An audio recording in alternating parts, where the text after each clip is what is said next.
بسم اللہ الرحمن الرحیم۔ السلام علیکم ورحمۃ اللہ وبرکاتہ۔ آج کے لیکچر کا آغاز ایک اچھی بات سے کرتے ہیں۔ پیارے بچوں، دنیا میں کامیابی چاہتے ہو تو ماں باپ کی خدمت کرو۔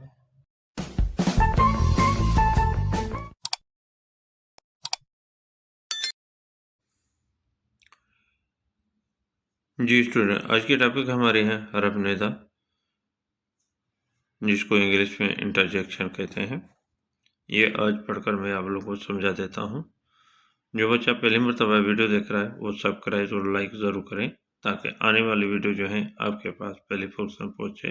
آپ اس کو دیکھ کر سن کر آپ اپنے سبجیکٹ کی صحیح طرح سے تیاری کر سکیں۔ خود بھی دیکھیں اور اپنے دوستوں میں بھی اس چینل کی لنک شیئر کریں، تاکہ ان کا بھی اپنے سبجیکٹ میں بہتری آ جائے۔ آئیے ریڈنگ کی طرف۔ حرف ندا وہی لفظ جیکے جملے میں کنن خوشی، غمی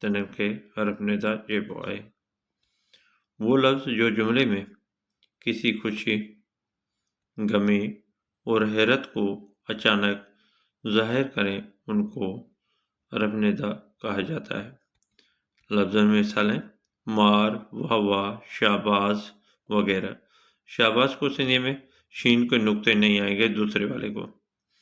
جملے میں مثالیں مار تے طوفان آئے۔ مار لفظ جو ہیں یہ آپ کا حرف ندا ہے۔ واہ واہ اساں کھٹیو آئے۔ واہ واہ ہم نے جیتا ہے۔ کھٹیو مانے جیتنے کو کہتے ہیں۔ شاباش احمد سٹھو پڑھیو اتھے۔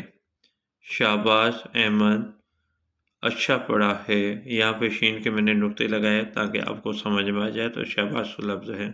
ویسے سندھی میں شین کے نقطے نہیں آئیں گے، اگر دیں گے تو یہ پھر بھی صحیح ہے، اگر نہیں دیں گے تو بہتر ہے۔